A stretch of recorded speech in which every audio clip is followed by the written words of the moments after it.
Alhamdulillahi Rabbil Alameen wassalatu wassalamu ala sayyidil mursaleen amma ba'd fa'a'udhu billahi minash shaitanir rajim bismillahir rahmanir rahim as-salatu wassalamu alayka ya Rasulallah wa ala alika wa ashabika ya Habiballah as-salatu wassalamu alayka ya Nabiyallah wa ala alika wa ashabika ya Nurallah। প্রিয় প্রিয় ইসলামী ভাইয়েরা ও মাদানী চ্যানেলের দর্শক শ্রোতা, মাদানী চ্যানেলের ধারাবাহিক অনুষ্ঠান কোরআন শিক্ষার আসর নিয়ে আপনাদের সামনে আরও একবার উপস্থিত হয়েছি। আমাদের অনুষ্ঠানের পক্ষ থেকে আপনাদের সবাইকে আন্তরিক মুবারকবাদ জানাচ্ছি। আল্লাহ রসুল সাল্লাল্লাহু আলাইহি সাল্লামের উপর দরুদ শরীফ পাঠ করার অনেক ফজিলত ও বরকত রয়েছে। আসুন সর্বপ্রথম দরুদ শরীফ পাঠ করার একটি ফজিলত শ্রবণ করি। আমাদের প্রিয় নবী রাসূল আরবি সাল্লাল্লাহু আলাইহি সাল্লাম ইরশাদ করেছেন, আমার উপর দরুদ শরীফ পাঠ করো, আল্লাহ তাআলা তোমাদের উপর রহমত বর্ষণ করবেন। সাল্লু আলাল হাবিব সাল্লাল্লাহু তাআলা আলা মুহাম্মদ সাল্লাল্লাহু আলাইহি ওয়াসাল্লাম সালাতান ওয়া সালামান আলাইকা ইয়া রাসূলুল্লাহ। প্রিয় ইসলামী ভাইয়েরা, আমরা আজ মাদানী কায়দার সবক নম্বর 18 পড়া শুরু করব, হুরুফে মুকাত্তিআত। তো আসুন আমরা সবাই এই সবক পড়ার আগে দোয়া পাঠ করি ভালো ভালো নিয়ত সহকারে। সবাই আমার সাথে সাথে পাঠ করুন। আসসালাতু ওয়াসসালামু আলাইকা ইয়া রাসূলুল্লাহ, আসসালাতু ওয়াসসালামু আলাইকা ইয়া রাসূলুল্লাহ, ওয়া আলা আলিকা ওয়া আসহাবিকা ইয়া হাবিবাল্লাহ, ওয়া আলা আলিকা ওয়া আসহাবিকা ইয়া হাবিবাল্লাহ। আল্লাহুম্মা আল্লাহুম্মা ইফতাহ আলাইনা হিকমাতাকা ওয়ানশুর আলাইনা রাহমাতাকা ইয়া যাল জালালি ওয়াল ইকরাম। আসসালাতু ওয়াসসালামু আলাইকা ইয়া নাবিয়াল্লাহ, আসসালাতু ওয়াসসালামু আলাইকা ইয়া নাবিয়াল্লাহ, ওয়া আলা আলিকা ওয়া আসহাবিকা ইয়া নূরাল্লাহ, ওয়া আলা আলিকা ওয়া আসহাবিকা ইয়া নূরাল্লাহ। যে আমরা সবাই কায়দা খুলে নিই। আমাদের সবক হচ্ছে যে মাদানী কায়দার 18 নম্বর সবক। সবকের নাম হুরুফে মুকাত্তিআত। সবকের নাম কি? হুরুফে মুকাত্তিআত। আমরা এই সবকটা পড়ার আগে এই সবকের যে নিয়ম কানুন রয়েছে এগুলো আগে আমরা শ্রবণ করি। দেখেন এখানে লেখা আছে হুরুফে মুকাত্তিআত কোরআনে পাকের কতিপয় সূরার শুরুতে রয়েছে। এই হুরুফে মুকাত্তিআত কোথায় রয়েছে? কোরআনে পাকের কিছু সূরার শুরুতে রয়েছে। এই হরফগুলোকে একক হরফের মতো পৃথক পৃথক করে এভাবে পড়ুন যেন মাদের পরিমাণ পরিপূর্ণ হয়। এছাড়াও ইখফা ও ইদগামের ক্ষেত্রে গুণনাও করতে হবে। বুঝে আসছে? এই হরফগুলো পড়ার সময় আমরা এটা খেয়াল রাখবো যে যেন মাদের পরিমাণটা পরিপূর্ণ হয়। সাথে সাথে যেন আমরা হরফগুলো পড়তে গিয়ে এখানে যদি কোনো ইখফার কায়দা চলে আসে, ইদগামের কায়দা চলে আসে, তাহলে আমরা সেখানে কি করব? ইখফা এবং ইদগামের গুণনাগুলো অবশ্যই করব। এরপরে দেখেন আলিফ লাম মিম, তারপর এখানে ওয়াকফের চিহ্ন আছে। এরপর আল্লাহু, এই হরফটাকে দুইভাবে পড়া যাবে।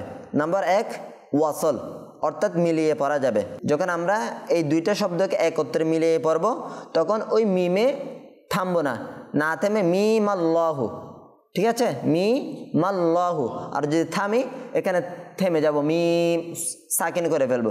এরপরে হামজাতে জবর দিয়ে আমরা কি আল্লাহু পড়ব, ঠিক আছে? আর যখন আমরা একত্রে মিলিয়ে পড়ব তখন কি হামজাটা পড়ব না, ওই মিমের সাথে লামকে কি করে ফেলবো? মিলিয়ে ফেলবো, ঠিক আছে? মিম আল্লাহু। বুঝা আসছে? আচ্ছা, এখন আমরা পড়া শুরু করব। এটা কীভাবে পড়বো? আমরা একক হরফের মতো আমরা পৃথক পৃথক করে পড়ব, ঠিক আছে? দেখেন বিসমিল্লাহির রহমানির রহিম, বিসমিল্লাহির রহমানির রহিম, صاد صاد صاد صاد। এটা হচ্ছে একটা হরফে মুকাত্তিআত, যেটা আমরা একক হরফ, আমরা ওই 1 নম্বর সবক হরফে মুফরিদাত পড়েছিলাম। তো এটাও এখানেও টেনেছিলাম, এখানেও টান হচ্ছে। তো টানার চিহ্ন এখানে দেখেন সদটা ভেঙে লিখে দিয়েছে, দেখা যাচ্ছে পাশে। তো এখানে দেখেন আলিফ মাদ্দা হয়েছে, আলিফ মাদ্দার পরে কি আসছে? সাকিন আসছে। তো এখন আলিফ মাদ্দার পরে সাকিন আসলে কি হয়? কলকল। হ্যাঁ, মধ্যে লাজিম। ঠিক আছে, তো বেশি করে টানতে হবে এই জন্য। صاد صاد قاف قاف আসছে। এরপর দেখেন طه এখানে কতটুকু টানবো? এক আলিফ, ওই খাড়া হারকাত অর্থাৎ আলিফ মাদ্দার মতো করে এক আলিফ টানবো। ঠিক আছে, এরপর ইয়াসিন ইয়াসিন। বুঝা আসছে? জি। হ্যাঁ, প্রথমটা এক আলিফ টানবো, দ্বিতীয়টা আরো বেশি টানবো। ঠিক আছে, এরপর দেখেন তাসিন তাসিন হামিম হামিম আলিফ লাম রা আলিফ লাম রা আলিফ লাম রা আলিফ লাম রা আলিফ লাম রা আলিফ লাম রা। এখানে দেখেন এখানে যে ভেঙ্গে লিখিয়ে দিয়েছে মিম সাকিন আসছে না? জি। মিম সাকিন, মিম সাকিনের পর কোন হরফ আসছে? রা। র। তো এখানে কোন কায়দা হয়েছে? মিম সাকিনের ইজহারে শাফাবি, তাহলে গুণনা করা যাবে না। এরপর দেখেন আলিফ লাম মিম আলিফ লাম মিম। মিম সাকিন আসছে। জি। মিম সাকিনের পর কি আসছে? দ্বিতীয় মিম আসছে। তাহলে কোন কায়দা হয়েছে? কায়দাটার নাম কি? ঈদগামে শাফাবি, ঈদগামে শাফাবি। তাহলে গুণনা করতে হবে। হ্যাঁ, ইজহারে শাফাবি ব্যতীত ইখফায়ে শাফাবি এবং ঈদগামে শাফাবিতে কি করতে হয়? গুণনা করতে হবে। তাহলে এখানেও কি করতে হবে? গুণনা করতে হবে। আলিফ লাম মিম আলিফ লাম মিম। মাশাআল্লাহ। এরপরে দেখেন আলিফ লাম মিম রা আলিফ লাম মিম। প্রথম মিম সাকিন আর একটু বেশি গুণনা করব। গুণনার পরিমাণ হচ্ছে এক আলিফ। ঠিক আছে না? দুই হরকতের সম পরিমাণ। এখানে কেন গুণনা করব? ওই আগের নিয়ম, মিম সাকিনের পরে দ্বিতীয় মিম আসছে অর্থাৎ ঈদগামে শাফাবি হয়েছে, এরপর আবার মিম সাকিন আসছে। ঠিক আছে না? তো মিম সাকিনের পরে বা মিম আসে নাই, মিম সাকিনের পরে বা মিম হরফ আসে না, তার মানে এটা হয়েছে ইজহারে শাফাবি। তাহলে দ্বিতীয় মিমে আমরা কি করব না? গুণনা করব না। ঠিক আছে, প্রথম মিমটাতে গুণনা করতে হবে। আবার আলিফ লাম মিম রা আলিফ লাম মিম রা। এরপর হামিম হামিম আইন সিন কফ আইন সিন কফ। এখানে একটু লক্ষ্য করেন, নুন সাকিন আসছে না প্রথমে? হ্যাঁ, যেখানে ভেঙ্গে লেগিয়ে দিয়েছে। নুন সাকিনের পর কি আসছে? সিন। এটা নুন সাকিনের কোন কায়দা হয়েছে? ইখফা। নুন সাকিনের ও তানবিনের পড়ার নিয়ম কয়টা ছিল? চারটা। তো চারটা থেকে এখানে কি হয়েছে? ইখফার নিয়ম হয়েছে। ঠিক আছে, কেন? নুন সাকিনের পরে ইখফার 15টি হরফ থেকে সিন হরফটা আসছে, তাহলে এখানে কি করতে হবে? ইখফা করতে হবে। এরপর দেখেন এর পরবর্তী আরো একটা নুন সাকিন আসছে। ঠিক আছে না? সিনের মধ্যে তো নুন সাকিনের পরে কি আসছে কফ, এখানে কি হবে এখানেও ইখফা। তাহলে এখানে এই হরফে মুকাত্তিয়াতের মধ্যে কয়টা দুইটা ইখফা আছে, কয়টা ইখফা দুইটা ইখফা আছে এবং এরপরে কি আছে আবার মধ্যে লাজিম আছে, কি আছে মধ্যে লাজিম আছে, কয়টা মধ্যে লাজিম আছে দুইটা, শুরুটাতে কি মধ্যে লিনে লাজিম, ঠিক আছে। এরকম আবার লক্ষ্য করেন আইন সিন কফ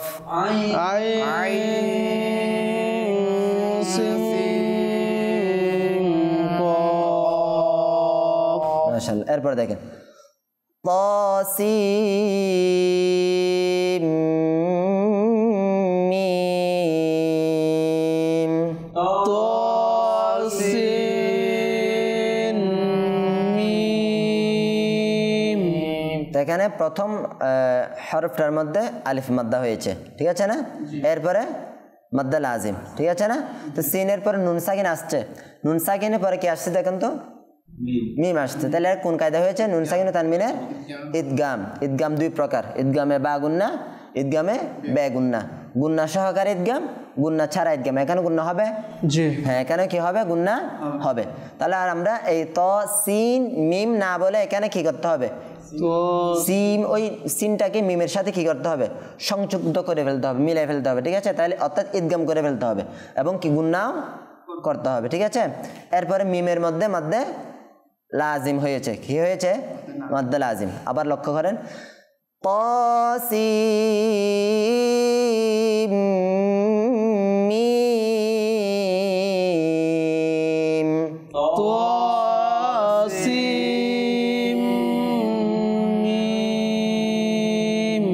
বুঝা আসছে। এরপরে ধরেন হাত দিয়ে ধরেন আলিফ লাম মিম সাদ, আলিফ লাম মিম সাদ।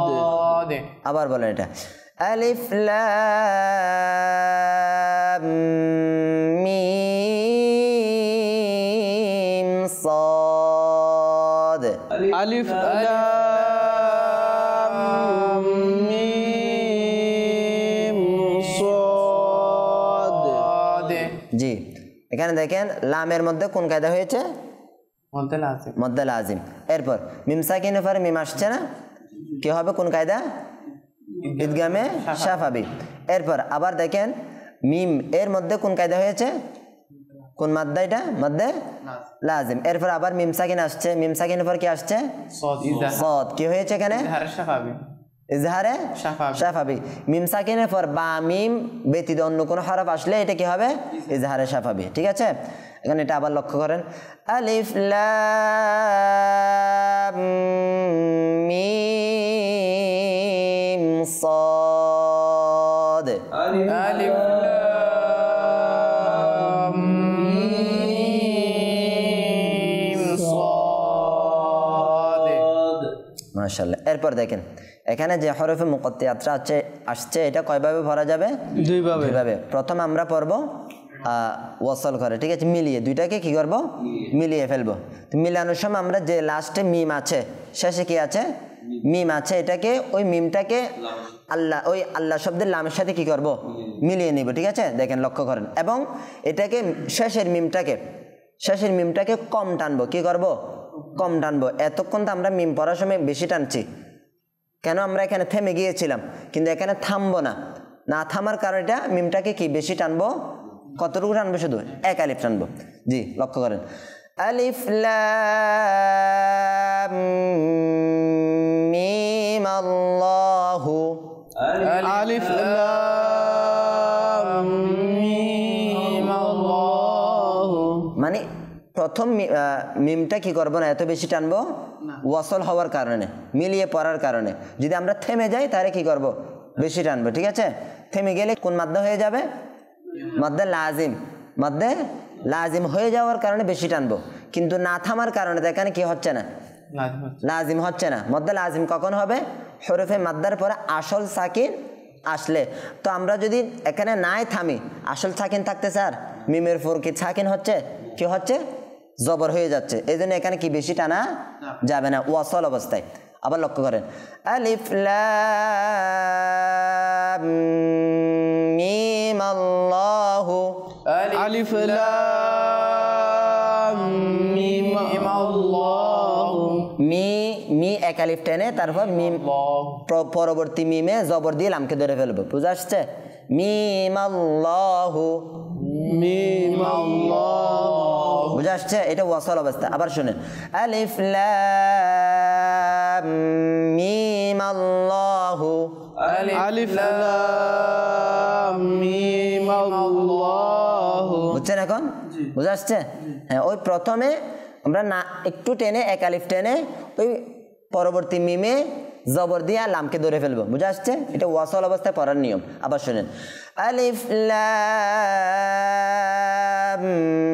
মিম আল্লাহু আলিফ লাম মিম আল্লাহু বুঝা আসছে এখন ওয়াকফ অবস্থায় পড়বো এখানে থেমে যাব থেমে গেলে মিমটাকে বেশি টানতে হবে বুঝা আসছে কেন টানবো বেশি মধ্যে লাজিম হয়ে যাবে শুনেন আলিফ লাম মিম আলিফ লাম মিম আল্লাহু আল্লাহু বুঝা আসছে জি হ্যাঁ আবার ওই প্রথম এখানে লামটাকে গুণনা করব কি করব কেন বলেন লামটা কেন গুণনা করব ঈদগামে সাফাবে আর কি ঠিক আছে কি হয়েছে ওইটাও বলতে পারেন মিমে মুসাদ্দাত হয়েছে এটাও বলতে পারেন ঠিক আছে অথবা কি হয়েছে ঈদগামে সাফাবি আবার শুনেন আলিফ লাম মিম আলিফ লাম মিম আল্লাহু আল্লাহু জি এরপরে ধরেন কাফ হা ইয়া আইন صاد কাফ হা ইয়া আইন সাদ প্রথমে কাফটাকে কতটুকু টানবো কোন বেশি টানবো না কেন টানবো বেশি মাদ্দা লাজিম এরপরে হা এক আলিফ ইয়া এক আলিফ আইন বেশি টানবো ঠিক আছে এরপর এটা কোন কায়দা হচ্ছে এখানে নুন সাকিনের লিন লাজিম মাদ্দে লিন লিন লাজিমের মাদ্দা হচ্ছে এরপরে নুন সাকিনের কোন কায়দা হবে নুন সাকিনের তানবিনের ইখফা হবে ঠিক আছে বুঝা আসছে এখন আবার শুনেন কাফ হা ইয়া আইন صاد কাফ হা ইয়া আইন সাদ কাফ হা ইয়া আইন صاد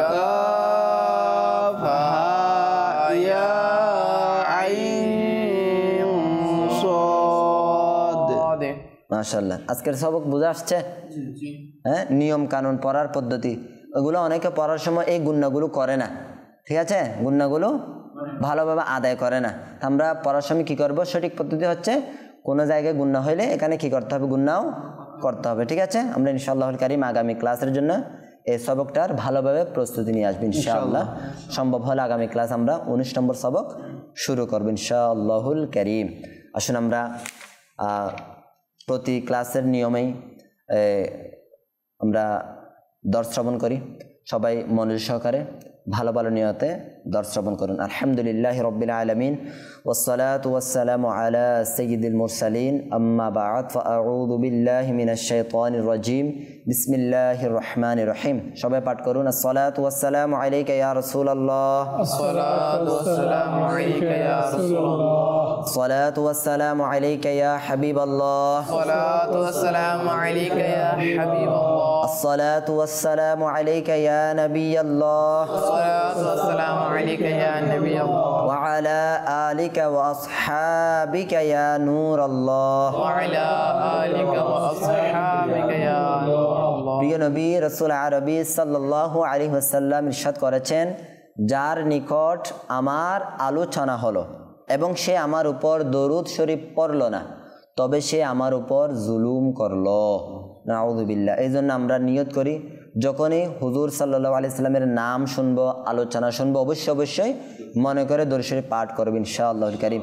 আসুন এখন একবার দরুদ শরীফ পাঠ করি। সাল্লু আলাল হাবিব সাল্লাল্লাহু তাআলা আলা মুহাম্মদ সাল্লাল্লাহু আলাইহি ওয়াসাল্লাম। হযরত সাইয়্যিদুনা জাবির বিন আব্দুল্লাহ রাদিয়াল্লাহু তাআলা আনহু বলেন, আমি নবী রহমত শফিয়ে উম্মত তাজদার রিসালাত সাল্লাল্লাহু আলাইহি ওয়াসাল্লাম এর বরকতময় খিদমতে উপস্থিত ছিলাম। তখন হঠাৎ একটি সাপ এলো, আর ওই সাপ হুজুর সাল্লাল্লাহু আলাইহি ওয়াসাল্লামের মুবারক বাহুর পাশাপাশি দাঁড়িয়ে গেল। অতঃপর সেটা নিজের মুখ প্রিয় নবী সাল্লাল্লাহু আলাইহি ওয়াসাল্লামের মুবারক কানের নিকট নিয়ে গেল, যেন হুজুর সাল্লাল্লাহু আলাইহি ওয়াসাল্লামের সাথে কানাকানি করছে, অর্থাৎ কানে কানে কোনো কথা বলছে। তখন হুজুর সাল্লাল্লাহু তাআলা আলাইহি ওয়া আলিহি ওয়াসাল্লাম ইরশাদ করলেন, হ্যাঁ ঠিক আছে। এরপর ওই সাপটি চলে গেল। আমি হুজুর সাল্লাল্লাহু আলাইহি ওয়াসাল্লামের নিকট এই ব্যাপারে জিজ্ঞাসা করলাম, সাপটি কেন আসছে আপনার নিকট?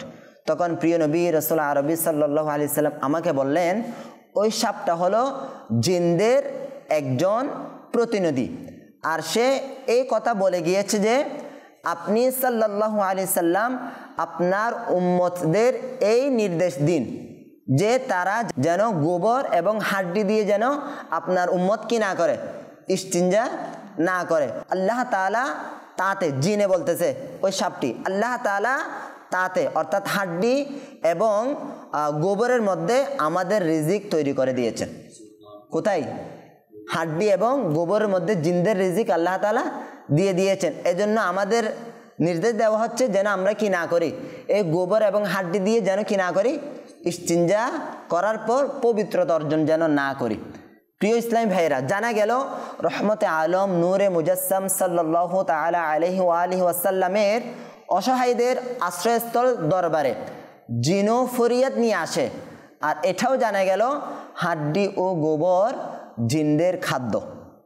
আমাদের জন্য হাড্ডি ও গোবর এবং কয়লা দ্বারা ইস্তিনজা করা মাকরুহ রয়েছে। বুঝা আসছে? কয়লা দিয়েও করা যাবে না। তা আমরা ইনশাআল্লাহুল কারীম নিয়ত করি, এবং যারা জানে না তাদেরকেও জানিয়ে দেব, আমরা যেন কি করি, ইস্তিনজা করার পর গোবর, হাড্ডি এবং কয়লা দিয়ে পবিত্রতা অর্জন করা থেকে আমরা নিজেকে বাঁচিয়ে রাখবো এবং অপর ইসলামী ভাইকেও বাঁচিয়ে রাখার চেষ্টা করবো ইনশাআল্লাহুল কারীম। আল্লাহ তাআলা আমাদের সবাইকে আমল করার তৌফিক দান করুক। আসুন আমরা নেক আমল পুস্তিকা পূরণ করি। নাম্বার 1, জায়েজ কাজের পূর্বে কি ভালো ভালো নিয়ত করেছি? নাম্বার 2, 5 ওয়াক্ত নামাজ জামাত সহকারে কি আদায় করেছি? নাম্বার 3, প্রত্যেক নামাজের পূর্বে কি নামাজের দাওয়াত দিয়েছি? নাম্বার 4, সূরা মুলক কি পাঠ করেছি? নাম্বার 5, প্রত্যেক নামাজের পর আয়াতুল কুরসি, সূরা ইখলাস এবং তাসবিহে ফাতিমা কি পাঠ করে নিয়েছি? নাম্বার 6, কানজুল ঈমান থেকে 3 আয়াত বা সিরাতুল জিনান থেকে 2 পৃষ্ঠা অনুবাদ ও তাফসির পড়ে বা শুনে কি নিয়েছি?